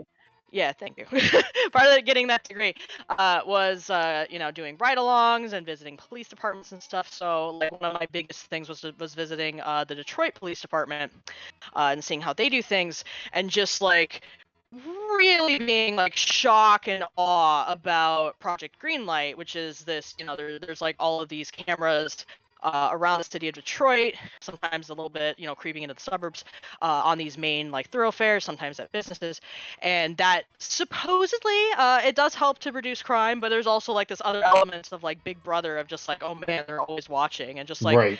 seeing the kind of stuff that they could do, the fact that they could click on these feeds and then it would like connect to these people's like facial recognition, and it would connect to these people's driver's licenses and possibly their social media, and I was just like, what is this? Like, whoa. Whoa. Comprehensive. What? Yeah, yeah. And how yeah, long now ago you was know. that? Yeah, how long ago was that It you were wasn't. doing that? It was not long ago. That was back in like 2018. So I mean, that was like Wow. 6, 7 years ago. Yeah, yeah, Yeah, and going so on a decade now. They had yeah, that almost a decade ago. So yeah, I know. wow. Okay. I don't want to know Good what it to looks know. like Yeah, now. I don't yeah, want to exactly. know. I'm like, I know how fast technology moves. Spice State. So okay, cool, Whew. cool. Yeah, so you based your experience off that for this Yeah, vampire game. because I looked at that and I was just like, God, that's so like somebody needs to write something about this. So Creepy I as kind of fuck. like reinterpreted it for my upcoming chronicle, for like a Detroit Chronicle, where the latest edition of Vampire, and this is not where Vampire was back in the 90s and the aughts. It's up to the 5th edition by now, and by the 5th edition, the current one, we have a lot more vampire hunters running around. We're doing this thing called the Second Inquisition, which is a very present threat for vampires. Vampires are existing in secret. That's the whole point of the Masquerade. But the Second Inquisition, partially because of the development of technology, social media, all these things advancing, becomes a lot harder for people to hide. For these monsters, and there are other creatures. There are other creatures out there. Are you Harder for them saying to no hide. one expects the Second Inquisition? No, Yes, no one expects the Second Inquisition. Dang, he did it. Yes, exactly. He got it. Exactly. And then that is kind of how they look in my. That's yeah, that's creepy with both of those things combined like that. That's really fun. So you're saying that's probably your favorite campaign right now is the one you're about to play, or the one you're hoping to play soon. That's always the next one. It's always the next one I'm working on. And so, yeah, that's the whole point of me saying this is just like, I think in the world of darkness, in the Vampire the Masquerade world, this would be like, hunter surveillance, low key. Regular people wouldn't necessarily know that, but that would be a way for them to help keep tabs on vampires and try to hunt them down because, like, that's their whole thing. Jeez. That yeah, no, it seems like a really useful tool. And then I mean like the whole point of storytelling, right, is to talk about the current time period that you're in and vent like fears, frustrations, etc. I mean, maybe I'm wrong, but you've studied it more. That's really, I mean, if you look at any author of any time period, you're looking at their like take on what it means to live in that time period. Uh, so what shows do you have coming up? Have a lot of shows coming up. The biggest one is going to be at Wholehearted Winery upcoming weekend, Saturday. Which is going to be the first time I'm doing a show at Wholehearted Winery, and I'm honestly very excited. I've known about this show for a little while. That's Sarah Young that produces that show. I think New Hudson, Detroit area, basically. And she's a wonderful comedian, a wonderful producer. She's been doing this for a while. I've had her on a on a Zoom call at a writing group recently. We did there was a clean comedy writing group for a little while there. Was there? Yeah, it'll come back. It'll come back. That was Seems like Elena something I should know Gonzalez about. Yeah. that set that up. Yeah, and it was we just did it over Zoom, and like there was a little bit of money involved, but we basically got it all back because they're great. But yeah, we just met over Zoom like once a week, and we would just take these premises and try to write them out. It was like, well, what kind of joke can you create from the item of a candle? Like that was one of them. There were like 2 other things given that week. It was just like, go with one of the prompts, go with all of them, do whatever you want. So we did that. And yeah, that definitely, that was really good for me. I did push my writing chops a lot because writing clean is so hard. It's so hard. And Aaron Cosbial. Aaron Cosbial is a certified clean comedian, which is apparently a thing now. Certified. Yeah, I like. Wait, you're certified? Certified. Oh, I'm okay. certified. There's a guy out of like Tennessee who started this clean comedy collective down there, and he just put it out there that he was like looking for other clean comedians so that he could network everyone together with like clean comedy show producers. And Your time has come, Aaron. So Like I know you've been at it for a Yeah. long time and you haven't given up the faith. But yeah, I know you're the collective is forming when you're a member of it. yeah. So I submitted my tapes, and he really loved it, and so I got on the website, and I'm certified and certifiable. Certifiable lover boy. Sorry. Yeah, exactly. That's a Kendrick Lamar line. That's a great riff. Hey Jack, I have one small request on this panel. It's like tiny. Do you see his calf and above his hand? There's a little white spot. Oh yeah, for the door. Yeah. I'll get that 1 second. Yeah, it's definitely not important, but for some reason, every time I see this panel, it's the one thing. There's so many little details on these pages, and I love them. And then there's this one thing that I'll see. I'll be like, "That's a thing. It's not a complete thing." And then my whole brain will be like, "Oh, it's not real. It's never been real." I'm like, "You're looking at a chicken in a spacesuit. How did you believe that it was ever real?" It is real, and it's reality. I know. Yeah, exactly. We can't let the illusion be broken. Yeah, exactly. No, like, I also spend a lot of time looking at these panels as I'll go through the footage too. Lisa, are you a fan of DC, Marvel DC, in your nerdiness? Yeah, I'm not as up and up as I used to be, unfortunately, Okay. but it is still a big part. Like that's a big part of my nerdiness for sure. Having like some of this like niche knowledge that a lot of people don't know. So on the Marvel DC spectrum, where do you land? Oh God, that's so hard. So I could be a Venn personally diagram. am a little bit more. Yeah, I know, right? I'm more of a DC fan, but I also fully acknowledge, like the DC movies have just overall been crap. Not saying anything about the new Superman movie. I have heard it's great. I haven't had a chance to see it yet. But just That was in gonna be my question. general, like, Okay. yeah, I have not seen it yet. No, I know. I want to see it. I want to. I'm trying to make plans this week to go see it. Because everybody's saying like, oh man, it's so good, and it's apparently another one of those like, oh, it's so political, oh, it's so woke. It's like, well, yeah, what did you expect? Yeah, he's an alien. He's an illegal alien Illegal from alien. space. Yeah, exactly. Oh, is that why he gets punched out the arrested? KKK in Okay. one of- Yeah, as he should have. in one of his comics. Jack, thank you. One of the funniest concepts I've ever heard. What, an illegal alien in America? No, an illegal alien from space. It's just From space.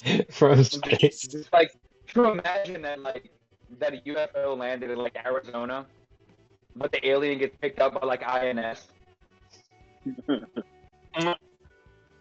What made you think that you could land here in our country? Yeah, And exactly. he's just like, They're taking our superhero job. Taking superhero jobs away from us. Yeah, exactly. Flying jobs, our unidentified flying object jobs. They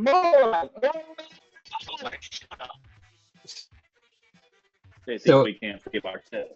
So, Aaron, without any spoilers, I know you've seen Superman. Without spoiling it, what did you like about it? 'Cause I've also seen it. Okay, I've also. seen it. So, you guys liked it? Yay or nay? Because I'm still on the fence. I know James Gunn, but like I'm so hesitant about DC movies. It's like so hesitant. They always break my heart because I want them to be good, especially recently. It's worth taking the risk for sure. Okay, I would all right. definitely recommend it. I mean, It's James worth Gunn, taking the right? risk.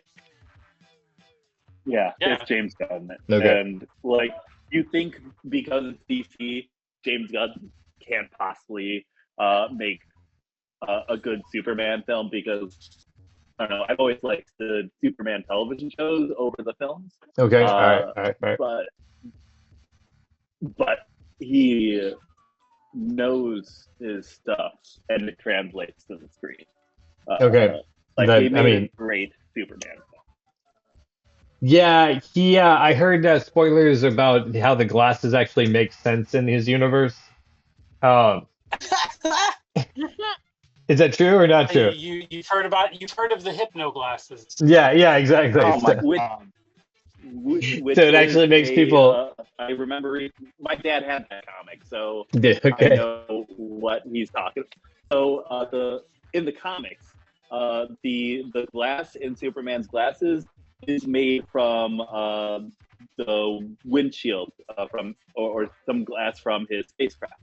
So it's Kryptonian glass. So it amplifies his super hypnosis in the comics. Which Is he this? has, by the way. Superman has hypnosis. You didn't You know think that? he'd be Oh taking shit! more Well, advantage of that? Yeah, he throughout the does. years. Or maybe he has, and that's why nobody knows about it. Like he's always like, and now you forget. Yeah, that's like I one of mean, he those did things have that. that. Superman in Oh, black. sorry, Kyle. I did not mean. Oh, he had that super kiss in Superman too. That's what I was just about to say. That's where I learned about the hypnosis because, like, I was making fun of that along with him flying around the world, like, to make it like time go backwards. Right, right. And they were like, well, my friends, my other nerdy comic book friends, they were like, actually, that's like something that's like from, like the comics. They were like, that one is, not really as dumb as like flying around the world, like, to make time go back. It's So canon. It's yeah, canon. yeah, exactly. So that's fair. Anyway. Superman one is of my my favorite absolute things favorite. about There you go. like You take it. especially the DC universe. It's just there's just so much tomfoolery that has happened in between editions and in different things, and it's just like, really, that happened? They had that power? Yes, they did. Yeah, Well, that's Superman has had like every kind of villain. I mean, he's like fought accountants and shit. Lisa, who do you like in DC? Like, what? Yeah, who are your favorites? Oh, in good DC lord. comics?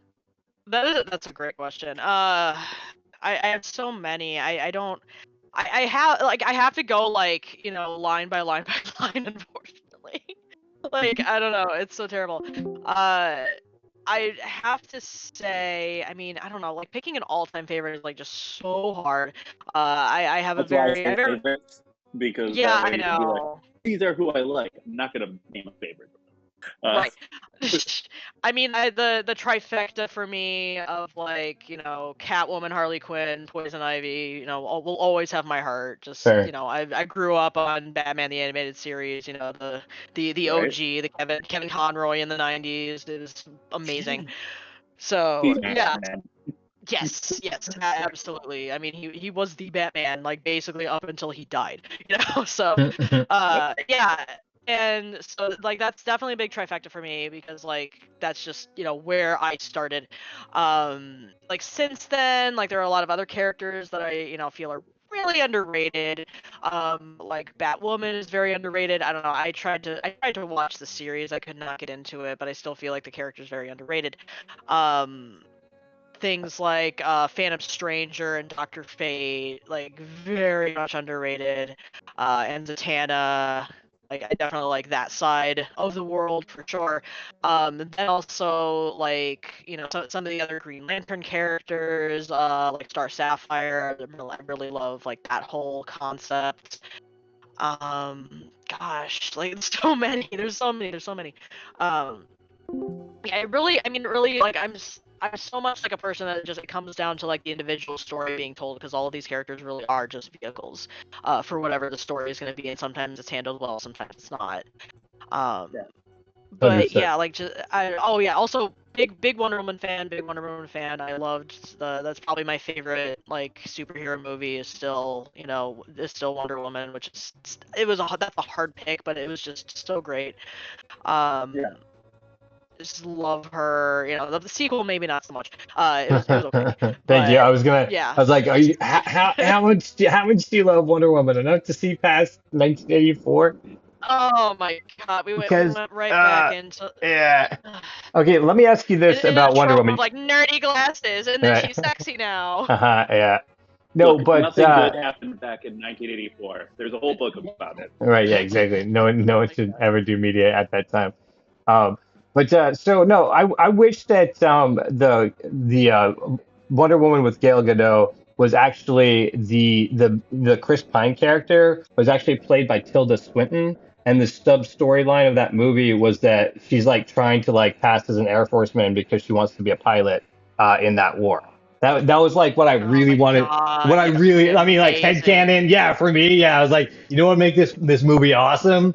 That would have been it. Because I was like, they just made her so boring. You know what I mean? She's just like, okay, now I've fallen for this guy. I'm like, Yeah. yeah, it could have been something. And yeah, so Logan's like, It, we're never gonna see like any sort of like queer stuff. Like I'll be very very surprised if we do see any sort of like queer storytelling on the big screen. I would love it to happen. I'm also a realist. I'm realistic. right, yeah, Like also, that's right, yeah. not gonna happen. No, right, yeah. No, yeah, Um, and definitely like I mean it's also to do it without being exploitative is like a whole different take on it because I mean it could be done very badly and I was like I definitely just want the love story and not like any like queer baiting or anything like that. Oh, so I can see. I mean, even if they wanted to do that storyline, it'd be a tough thing to do. Because it wouldn't sell in China. yep. It's a big Yep. market for sure. So we got to wait for China to get woke, and then we'll have no problem.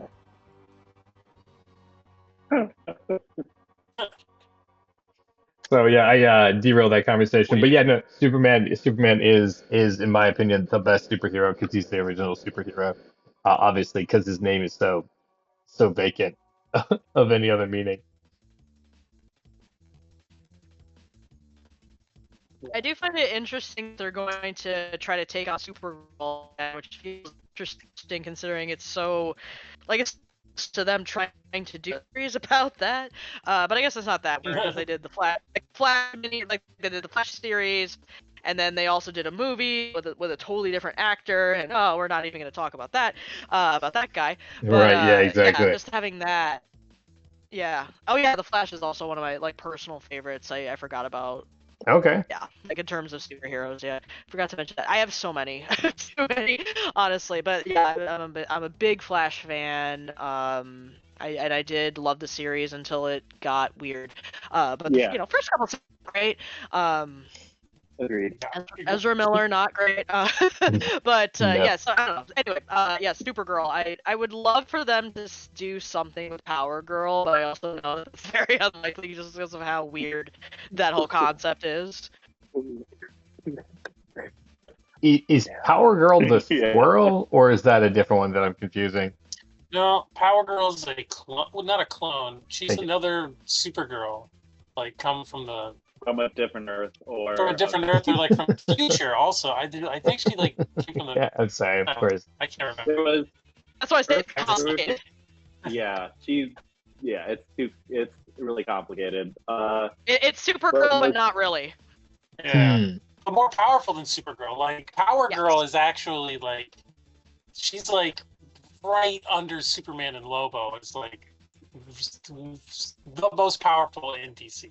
Wow. Okay, yeah, that Yeah, would like be that is even- a hard character to introduce. Yeah. Very powerful, Power Girl. Very powerful. Hence the name. I mean, I would. But yeah, she's straight up Power Girl. In case you were wondering Power Girl mode. who has the power. Um, see, that's the thing. I think I that have the power. DC has got themselves kind of into a trap because I mean they go back so far, and the ideas are just like kind of the basic tropes of superheroes. The name Superman or Power Girl, right? So they were the building blocks. So they've had just so long to build so many weird storylines that like the question of what is DC canon is just like this big question mark where you're like, it's who's writing it is what it is, right? DC Yeah. canon is the friends you make along the way. Yeah, exactly, right. Well, The super DC friends you make along the way. Yeah, DC has always kind of had a like their whole like IP approach has always been like we give it to the people to make their version, and then if people like their version, then we make more. Like that's the way it worked with Batman. That's the way that it kind of worked with Superman, but not really. I mean, I don't know like what happened after the Richard Donner like Superman, and then Honestly, it was like Superman had a really good run. Like there's a few years. It was like just before the pandemic. They had this rebirth fight, where they focused on like him and Lois were married and they had a son, and he got to be super dad, and that was a beautiful rom-com. It's Uh, super dad. he I got mean, to be you can't super you can't dad. hate that at all. like to show how to be a super, to show him how to be Superman and how to care about people and what it looks like to be a good father, and that was great.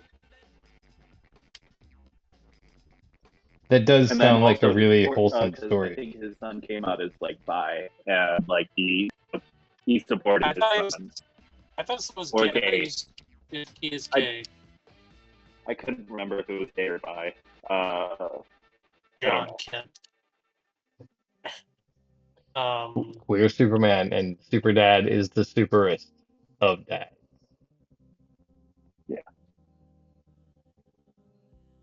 The stupidest of dads. The Sure. most super of dads. Um, and that storyline, that's fairly recent, right? Like, is that when everyone was getting up in arms, even though it's sort of like passe at this point, in comic books? Yeah, yeah, it was pretty recent, honestly. Yeah, again, I think it was within this last decade, if I'm not mistaken. But I'm definitely not a nerd. I'm just kind of satellite nerd. Yeah, but that's also what Did you say you're not a nerd? No, more like satellite nerd. Like I know a lot about topics through memes, but definitely haven't gotten into whatever the subject matter is generally. Like, you want to throw out some Twilight memes? I got you. I kind of know where you're at with that. Harry Potter, totally fine, no problem. Star Wars, yeah, I got That's a you. blind spot for me. Twilight memes are a huge blind spot for me, I guess. Yeah, you just have to like. Twilight memes. What if it's a Twilight? What if it's a Twilight Sparkle meme? Oh, yeah, the whole Entirely Brony different fandom. Express. Yeah, no, I It's on a got you. different wavelength of light. Yeah, but this one because I've studied that directly, not because of the memes. So, like, if you want, let's get down. But I'm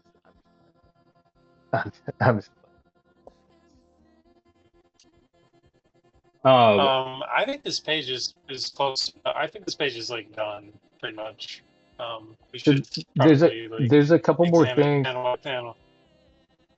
If you could, I was on the one where they're singing on space. His strap on the it's white instead of yellow. The one on the bottom of the panel. Do you see it? Oh yeah. I think it's meant to be.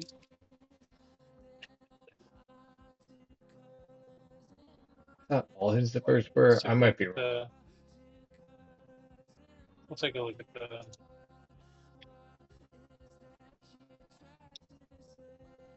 Yeah, is that also a zipper?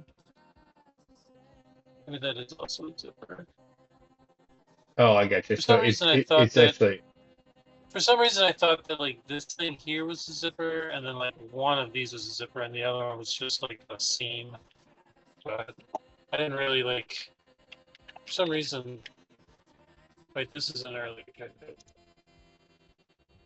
This is very exciting. We are actually getting to the end of this page. So, Lisa, you excited? You're actually seeing the end of page 2 also. So, Oh boy. I know, right? I Oh, swear yeah, this boy. is a moment that you have specifically been waiting for in your lifetime. Yes. in your entire life. So much. Yeah, you're like, So you know much. what? I'm gonna live my life. I'm gonna get into stand-up comedy.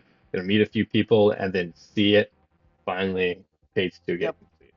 So I'm excited that I could be here with you actually, that you're getting to experience your lifelong dream coming together. So just me personally. But Yeah. so Anyway, here I'm we'll just call it. okay, I got you. I'm not calling at your age, but you did say you graduated recently. So that's Mhm. awesome for you and fantastic. So you're looking ahead at your life, and then what would you say for you right now is like a lifetime goal for you? Like if you're like, I want to get My to such and such point. God. Oh boy. I mean, honest to goodness, lifetime goal for me would just be like being able to leave behind like a legacy as a writing professor. I have no idea if I'm actually going to be able to do that or not, but like that's kind of the obvious goal right now. As like I don't know a what's going to happen to colleges in the future though, so who knows? With things how things are right now, it's a scary time. I do not know. But yeah, like that would be, the idea, and it's not like a big lofty goal. It's not amazing, I guess, but it's amazing to me. Just having that, and then maybe like beyond that, like doing whatever writing looks like for me in the future. I'm not entirely even sure what that's gonna look like. I might go in so many different directions with it. Who knows? could be, yes. So yeah, like that's kind of the idea is just keep doing what I'm doing and figure just keep developing teaching and find some way to keep doing that. Whether I keep doing it in the college environment or not, I don't know. But keep doing that, keep being that like mentor type figure in this way, um, while also just exploring my own stuff. Like that's kind of what the idea is right now, I guess. That's awesome. Um, So, and also, I mean, it's specifically that you're like, you want to be the type of person who leaves impressions on other people. It's not just that you're just trying to be a Yes. good writer for yourself, but you want to be teaching other people how they can also be good writers.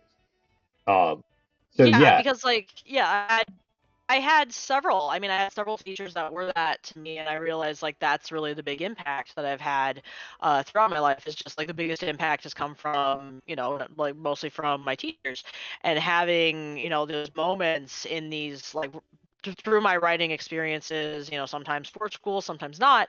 Where I just realized, like, oh wow, like I'm really processing something heavy through doing this. I'm really learning something about myself by doing this, and just like giving myself the opportunity to be seen in that way and just like wanting to be that person for others that just gives them that space to truly try to be themselves and explore who they are, process maybe potentially whatever might have happened to them because unfortunately there is a certain trauma pipeline that comes from the writing profession. all right. There's a lot of Well, trauma here. A lot of trauma artists here. in general, um, right? We start Artists in making art. general for Yeah, we're sure. trying to express what's going Um, on.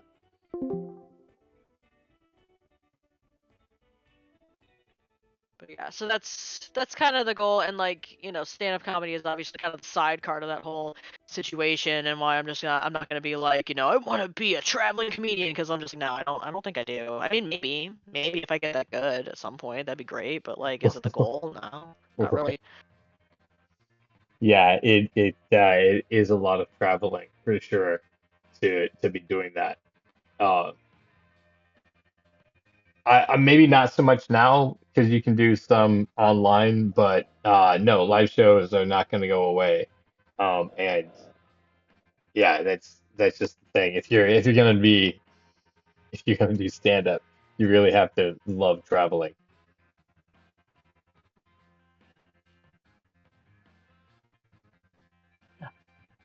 Besides stand-up, what is your favorite genre to write? Like, what do you love to write?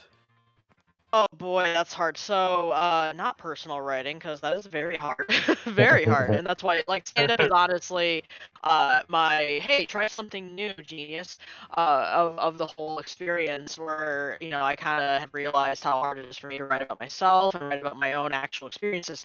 So, what I honestly like to write, when it's not academic essays, which is where I obviously have gotten a lot of my skills. When it's not that, what I do like to write is, I want to start doing, like, I like to do more, like, not narrative, but like descriptive type stuff. Like, I want to start doing blog posts. I want to start doing something in that area. I have a Substack. I haven't done anything with it yet, but I have some, like, things that I want to do there once I finally start feeling the itch, and we'll see if that feels it or not. If I have to redo some stuff, then that is what it is. Um, but yeah, so something in that area of, like, online content is really what I want to be doing. And I've been really considering, like, I think I want to start really diving into, like, the adult animation thing and start doing my own pieces about that, especially if I can start, doing a literary analysis, because, like, I'm, like, obsessed with, like, video essays, about these kinds of things, and then those work very well. They work very well, and if I ever give myself the video editing chops, I'm sure I could be in that realm as well. Uh, so something in that area, like something where I have these skills that I could be using to analyze, like, literature and poetry, but instead I do them about, like, cartoons that have dick jokes, I guess. Right. I mean, you comment on what you see, I suppose. Yes. So anyway, so I'm here. Yeah. So someday you could, like, when we go to TV, you could do video essays about the thing that you're in. I could. Yeah, no, so there is more that we're doing. Obviously, I think we talked briefly last night about this project and that we're planning to do 11 episodes by the time we get these 6 pages done so that we have it all together. Um, and then the idea is that the show can keep running on its own from there. We're using a theory that I call a story calculator, which makes the writing process really easy and keeps all the writers pointed on the same goal. So to franchise it out, it's gonna be really easy.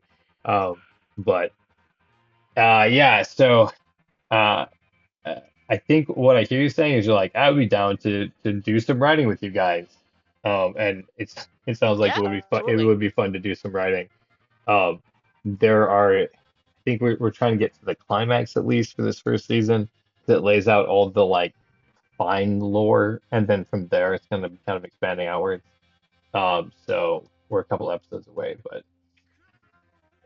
also as Chloe, uh, we want your input on the character too. So we might be calling you in for, like, as we're, like, cleaning up and writing the script, especially this next one because we're seeing a lot of, like, emotions from Chloe in this next episode. Ooh, okay, okay. Yeah. She has a really haunting song uh, Yeah, about, like, yeah, about, like, how she feels about her existence post being alive in the traditional sense. yeah. Basically, what we were talking about before Aaron got on today, is that, like, who is Chloe exactly, since she doesn't have a body and she's like, a transgender isn't the right word, but she's like bigendered or whatever. You know what I mean? Like she's a Yeah, duality yeah. standing between, like, death Energy. and life and male and female and you know. Right. She's more like a non-binary agender type character. Yeah, That is what the words that I would use to describe that whole situation, because it's not necessarily, uh like, at this point it's like you don't have a gender assigned at birth anymore because you're dead. So it's kind yeah, of this thing, yeah, well, I had You one. don't yeah, remember what it was like when you were alive, so you go with what you remember for most part. But then you're also an avatar of love. Yeah, and that's the thing. Like apparently the clit energy, the chicken love interface technology, is powered on like the part of her that exists is the part of her that loves. So she's not even fully what she was when she died. but also more. And then also, yeah, and then and so much more. So not trying to say on the character, but like for us, she's been such a like a mystery as to what she fully is. So uh, as a person who likes to build characters and the environments they exist in, I think you might be a really good fit for that character. Yeah, and I mean some of that I'd imagine like you really do have to explore that primarily through like the relationships. Like, that's kind of the thing where I am right now with Chloe as a character, is just like, well, how does she, how does she feel about these people? I mean, she clearly says to Luna, like, well, I'm just happy to have you here. Then obviously she's got this whole thing with Peter as well. And then Richard seems a bit more antagonistic, I guess. I mean, just Yeah, from what I've been seeing so far, and that should just be the facts. situational circumstances. Facts. Yeah, I mean, Yeah, it is a sister-in-law, sister-in-law. and also like uh, uh, also person who saved her life, sort of, and Also true. also Yeah. made her into a ship. Uh, Kind of his own personal Frankenstein, but then also, I mean, she was part of that shipbuilding process, wasn't she? Because she helped build the ship. I mean, she shapes the ship, yeah. right? Which is what Caleb and I were talking about like the other day. How I don't know if you read Mary Shelley's Frankenstein. Never actually read it. I need to. I am not like not a big like I've actually read a bunch of literature, especially because we're reading less and less in education now. But no, I know it's such a like important piece of work, and like in my I go and I read for 100 years, part of my vampire life that I pretend I have. That's definitely one of the things that's in there. You read all the books you've been trying to get to that are on your list. Yeah, right. You really do. You have to be a vampire and live for eternity to get all those books off the list. Because same, I'm like, oh, I would love to if I had all the time in the world. And now you do. Yeah, yeah, exactly. How you do? Hey Jack, are you down for a couple extra little things? Yeah, definitely.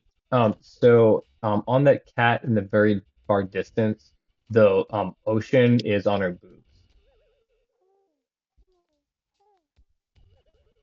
It's it's a really small thing. Oh, It's you one of cut those things out. that as a kid, when if I saw that photo, I'd be like, why is this? So sorry, you cut out when you said Oh, something about sorry. the ocean. Yeah, so you see her, see how there's the color of the water is on her bra top? Oh, gotcha.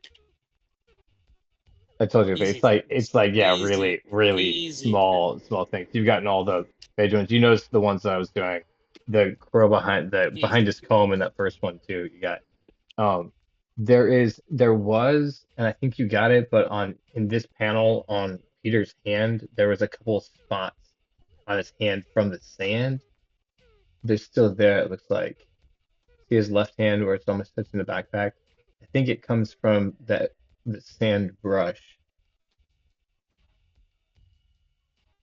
What are you talking about? So you see Peter's left hand where there's those two spots. No, his our right, his left. Those ones right there. I think that's just a What are sand you talking texture. about? This right here. Yeah, I think that's a sand texture.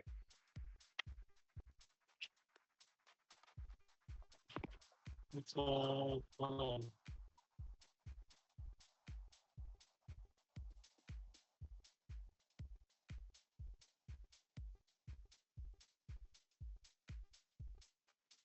And then I have one more after this, and then that does it for the list of things I noticed. So um, Wait, hold on. I can't. And drawing Slayer. Why did I draw on this thing?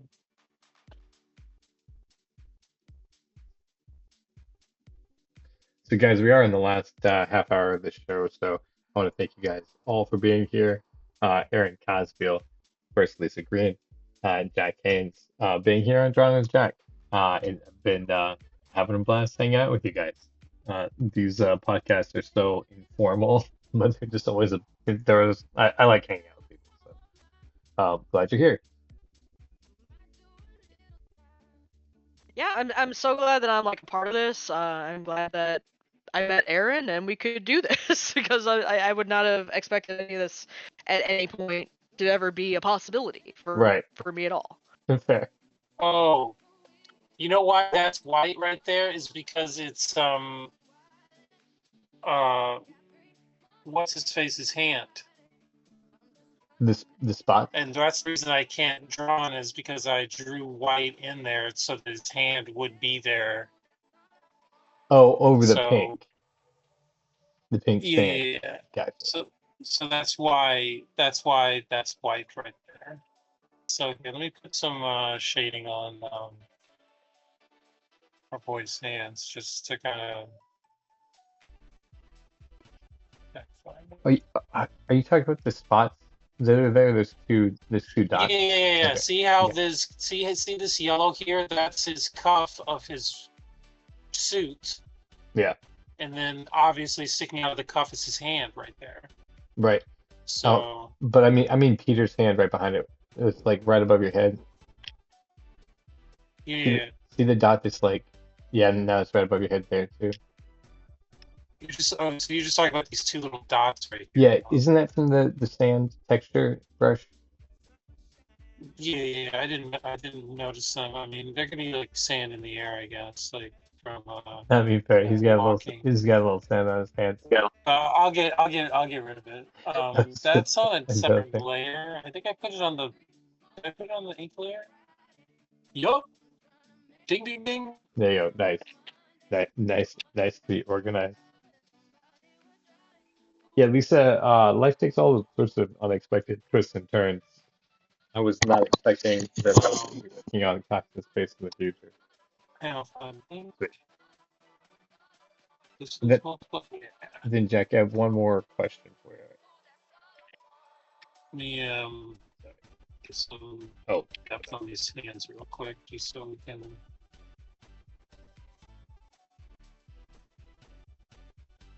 And establish what.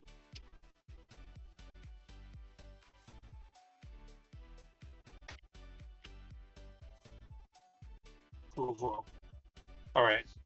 Last thing.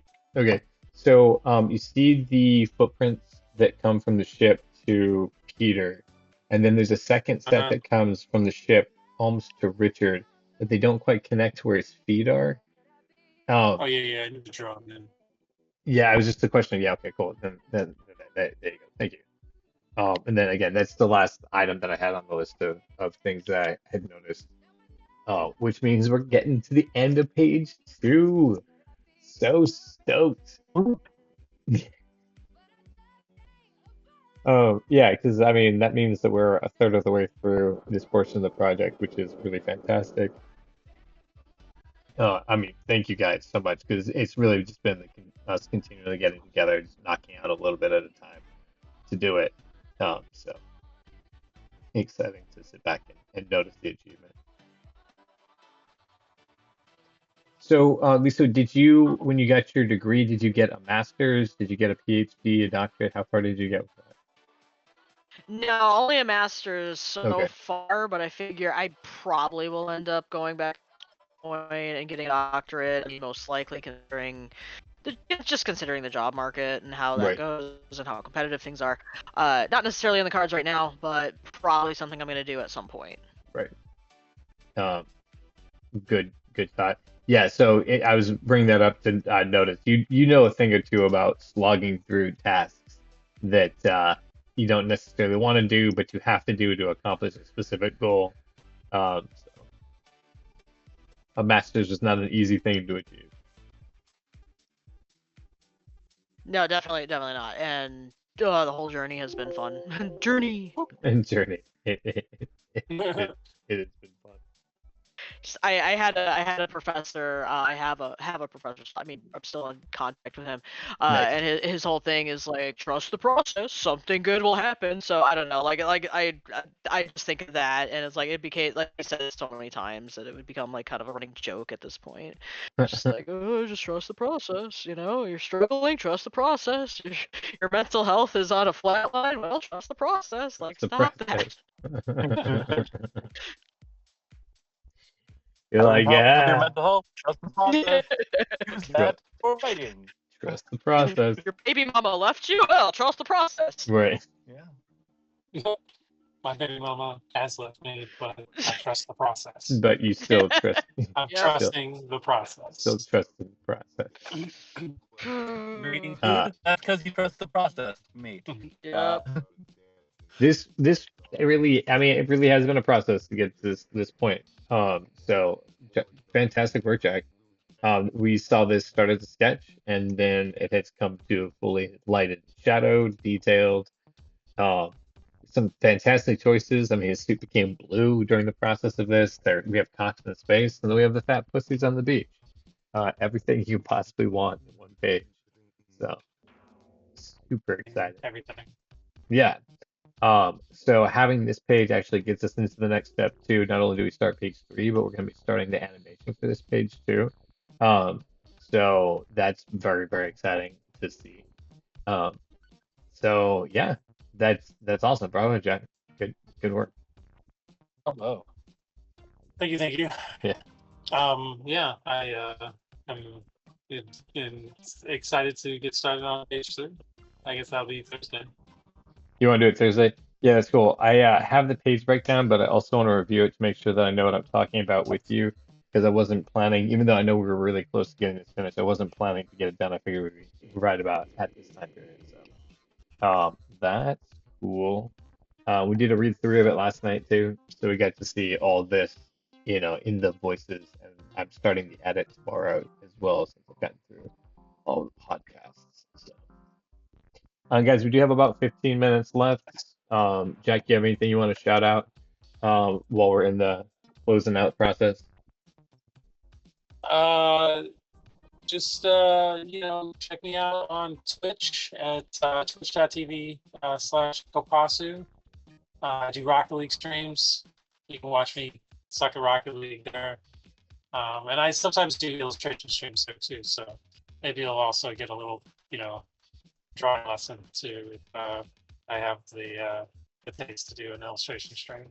That's awesome. That's pretty Yeah. much it. Monday, Wednesday, Saturday, Good for me. 7:30 Central Eastern Time or Central Standard Time, 7 o'clock. 7. Yeah, I think this week it's actually going to be Wednesday, Friday, Saturday. Okay. Nice. Yeah. The schedule is not quite nailed down, but yeah. Let's think Sunday, Wednesday, Saturday from now on. All right, so things are in flux, but you got to keep up if you're going to stay current with the Rocket League. They're always on the move over there, bouncing balls around and whatnot. I mean, it's a young man's game. I'm already like far away out of the possibility of ever being anything of note in that game, but I do enjoy playing it. So yeah, it's fun. And you also get Jack's commentary and reactions to the whole thing, which makes that fun. Lisa, you have shows coming up you want to shout out, or projects that you're proud of?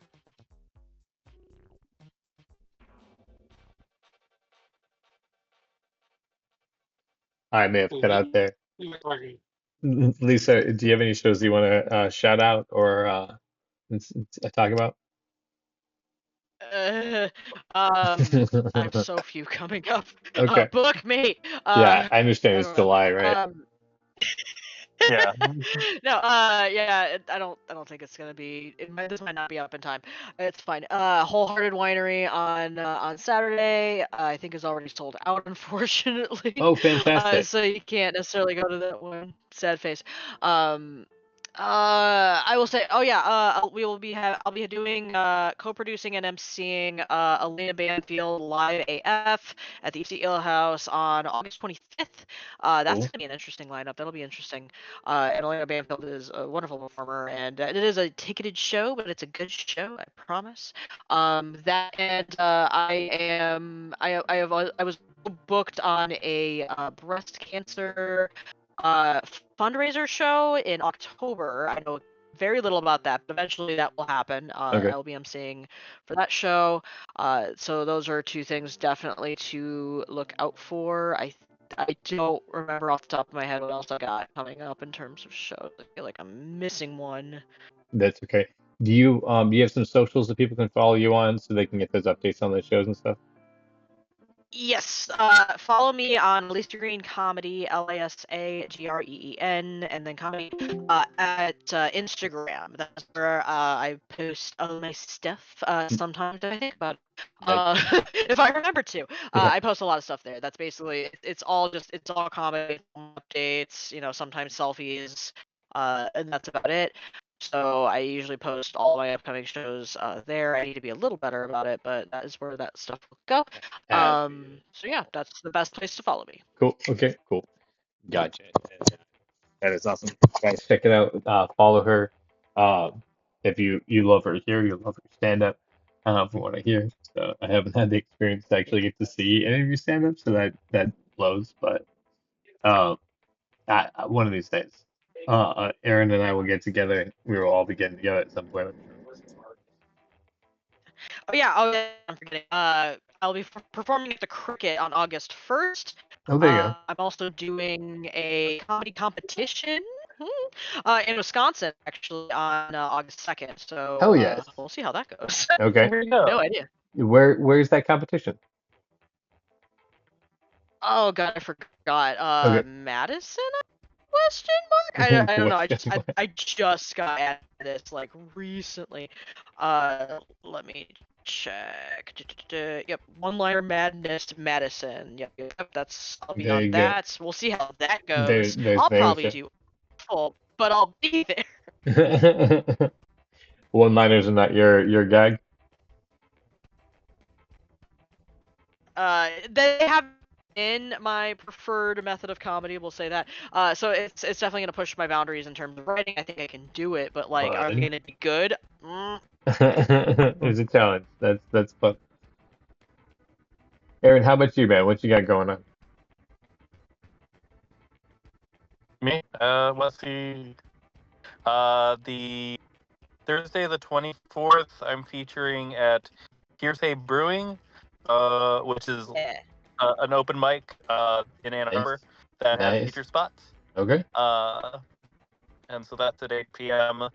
On the 26th, I'm at the Art of Republic in Columbus, Ohio, and that'll be my first Columbus show. And 7:30. And then August 1st, I'm doing my hour at Crackpot's Comedy Club. That Neat. is awesome. Yeah. So if you haven't caught Cause and Aaron, have you- Effect yet, Yeah. Have you been to Hearsay yet, Aaron? I haven't, no. Okay. Well, first of all, make sure you don't park in their lot. Park anywhere else. That is not you cannot park here space. I always park across the street. But it's a wonderful venue. It's a great venue. They have so many events, like too many events, if anything. Tons of comedy, tons of improv. It's a really cool improv space. If you can come back for an improv show, I would be curious to see what you would think of that. But it's around Do they have improv like a jam? Because I miss improv. yeah, for real. Yeah, I have no idea. I am not tapped into the improv side of things. I just know that's their whole gig. They do. I think they do have jams. They have jams. Sometimes I don't know when, but no, it's a great venue that just opened up here in Ann Arbor.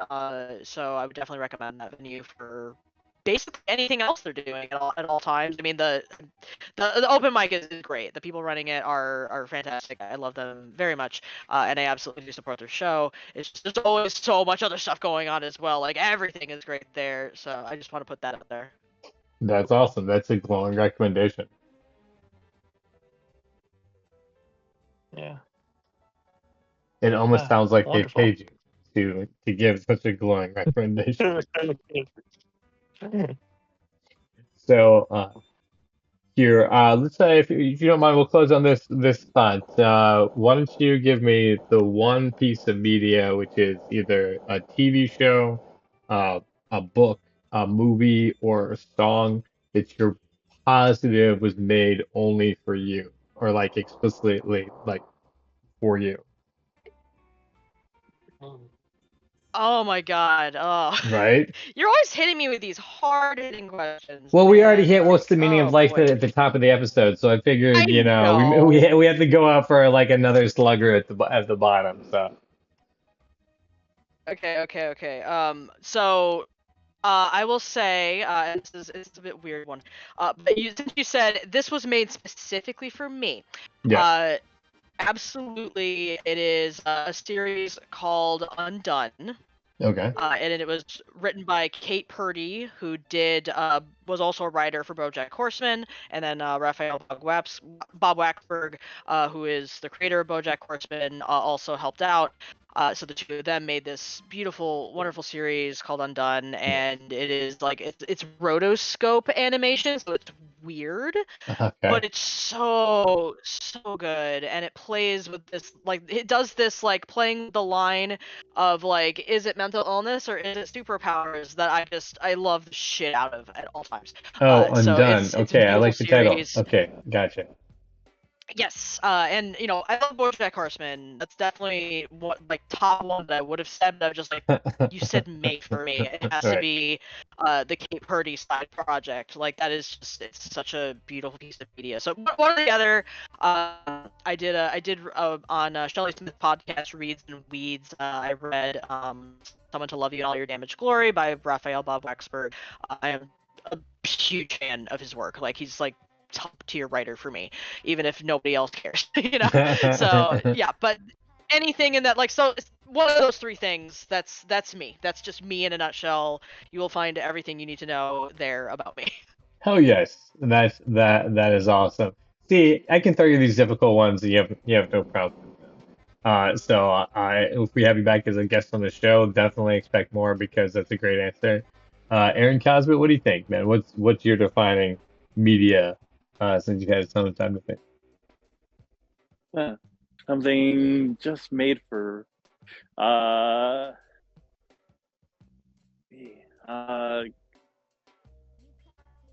man, I want to say Animaniacs, but it was made for so many weird people. So I mean, but you can own that it's specifically that you're the weird person that Spielberg was yeah, thinking about when he was like, "We need to make a cartoon." That's Spielberg's voice, yeah, if because you're that's wondering. the most inspirational piece of media for me. I because I mean, even though they had this wheel of morality at the end, that I like, um, which one of the moralities I have throughout my entire life. Early to rise and early to bed makes a man healthy but socially dead. Uh, I mean, very, oh, especially if you're in but I comedy. actually did think of something that not a lot of people saw. Always will tell people that it's one of the best cartoons in existence. Eek the Cat Eek the is cat. Yeah, okay. yeah, it's it's this purple cat who is always asked to help with people, and his catchphrase it never hurts to help, and then it does hurt, but he does it anyway, and it works out for him. It still works out. And I think that that's a great message. That maybe it hurts to help sometimes, but also it's worth it to help others. It's worth it even if it hurts. Fair I enough. have a Yeah. very important question. Yes. Yes. Can you sing the Yakko's World song? Can I sing the Yakko's World song? I don't. I never. I was more of a fan of cartoon individual song. Okay. Because Yeah, I 'cause think we had this. I think we had this conversation. You're just where I was just like, which character you're like, and you're just, I'm a Yakko. Like I started off wanting to. when I was a kid, I wanted to be a wacko. But then as I grew up, I was, I'm honestly more of a yak. I'm more of a yakko. You Uh, just sometimes have to accept it about yourself. Yeah, for sure. yeah, like I can't do a belt opera, but I can crack jokes. So, uh, good night, everybody. Jack, how about for you, man? What's the media that's made specifically for you?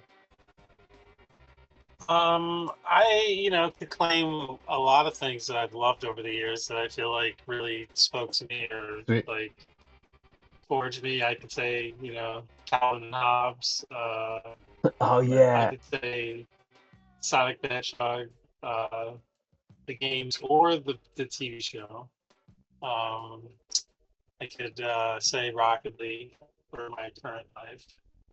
Um, I because Kaz was afraid to claim Animaniacs, I feel like I have to claim Tiny Toon Adventures, though. Tiny Toon Adventures was As the made show before that's me. made Oh my god, specifically yes. for you. Yeah. Yeah.